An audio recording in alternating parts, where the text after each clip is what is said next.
Tim, Yeah. could I add a poem? There's another approach to this. I think, I don't know if Alden Nolan really planned to write a poem about virtue or not. I think he was fascinated by the perplexity and the complexity emotionally of that situation. Yeah. Virtue was something that really did come up a lot in his poems, though. Yes.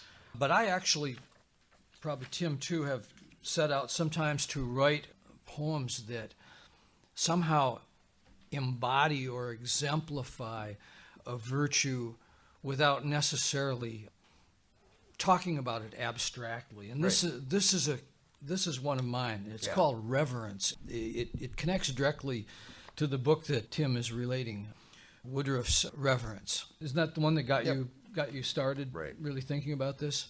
So I read that book too on Tim's recommendation, and I wanted to write a poem about reverence. And so this is what I came up with. And it has a dream in it. I'm back in my hometown, walking up Bridge Street past the St. Regis paper mill, where my grandpa Smith punched the clock until he retired. It's been too long since I've visited my grandparents. Weeks, even months. I think of them in their small house across the alley from the park, in pine and cedar shade where those two old people live in the gathering silence of the end. My grandmother with her social hunger, my grandfather with his Milwaukee journal and cigar. What if they were to think I don't love them? The pain hits like an axe blow. I resolve to go and knock on their door immediately. Some weight swings to, rebalances heaven and earth. I can't tell whether I'm awake or still asleep when I realize they've been dead for decades. Dear grandmother and grandfather, forgive my complaining. When your son, my father, sent me over to mow your lawn, rake your leaves, shovel your sidewalk, I couldn't imagine all three of you gone. I am better for living, though not in time, to give you the reverence which was your due, and which I kept hidden from myself in my heart.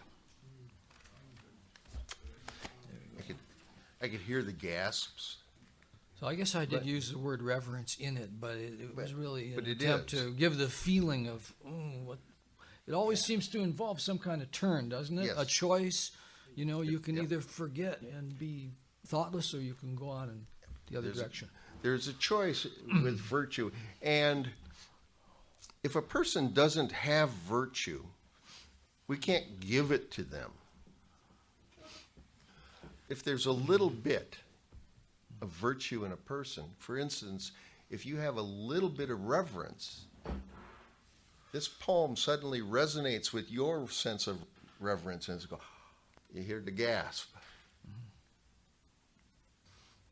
If you have courage, you recognize courage someplace else. However, you can't tell by a person's face if they have courage.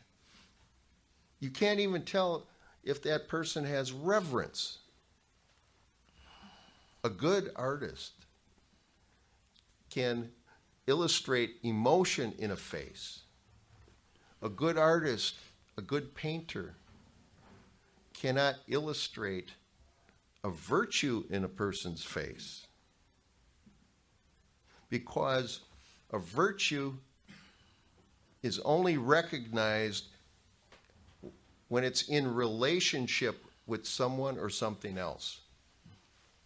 So the image of something that is virtuous, it's a virtuous act. It is a relationship,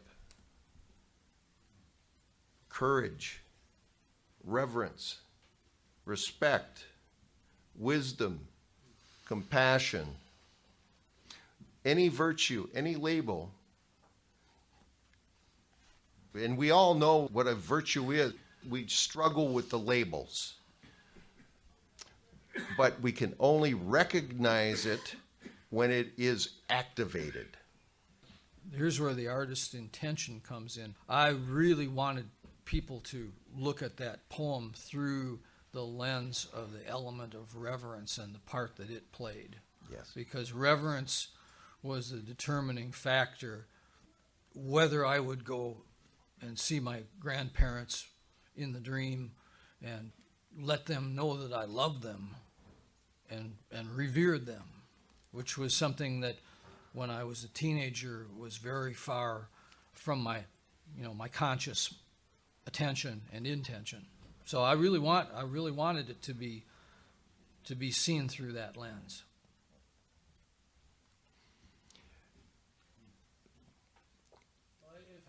Again, I mean, if I don't have the capacity for reverence, I wouldn't see it in a poem. I guess that's the point.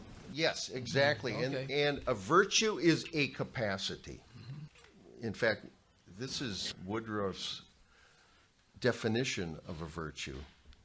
A virtue is the capacity to have certain feelings and emotions when this capacity has been cultivated through training and experience in such a way that it inclines those who have it toward doing the right thing. For myself, here's my explanation. A virtue is the capacity to make a choice that reconnects one to the greater good.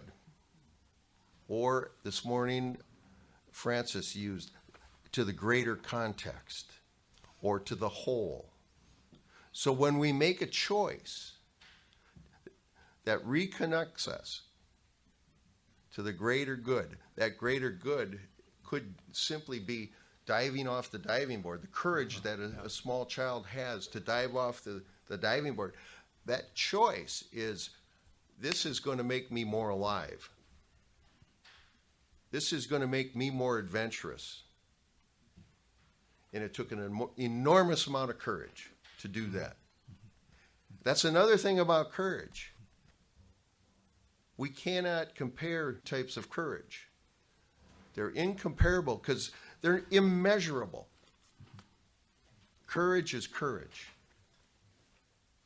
When Malala stood up to the Taliban in Pakistan, I salute her courage. I salute that over and over and over again. But there are so many other people who are also courageous that don't get the celebrity.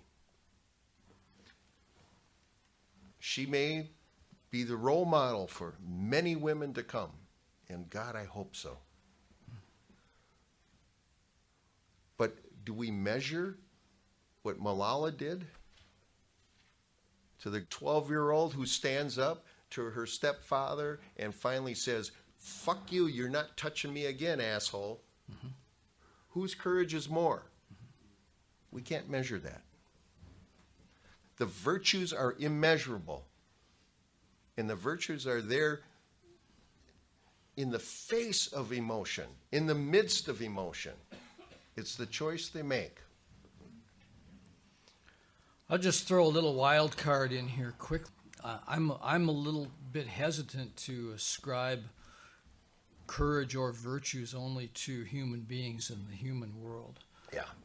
I don't know how far it goes, but this is how far the French poet and philosopher Francis Ponge went with it. He said that things, that chair, this microphone, this notebook, he said that things were heroes for just being discrete objects with their own functions, their own integrity, and their own continuing retention of their forms. So, he's very existential, but it's an interesting way to look at the world, I mean, there's a lot of courage in the walls, maybe. It doesn't have to involve choice.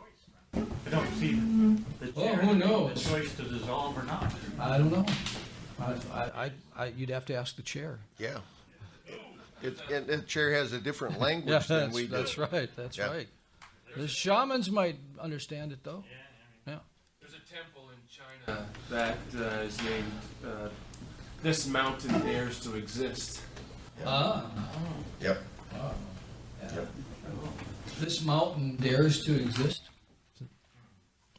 That's great. Now, all of us men are in this room because someplace inside of us, we have virtue. We wouldn't be here if we didn't have virtue of some sort, whether it's courage, wisdom, compassion, whatever label you want to put on your personal virtues, that's fine. And we don't acknowledge virtue often. We don't acknowledge courage, and that's the role that we have to play as elders. We have to acknowledge the virtues in the younger people because they're not readily visible to the world. And we recognize virtue when it is an activity between two people. We can recognize it and we have to point it out so that our young people say, oh, there is that good in me. I just made a good choice. That's how we worked with the young men in Red Wing. Whenever they made a good choice, we had to point it out because they were never told that they do make good choices, that they do have virtues inside them. And sometimes you have to remind them over and over and over again, that was a good choice you made. That was a nice thing that you did when you went over and you put your arm around that other guy who was crying.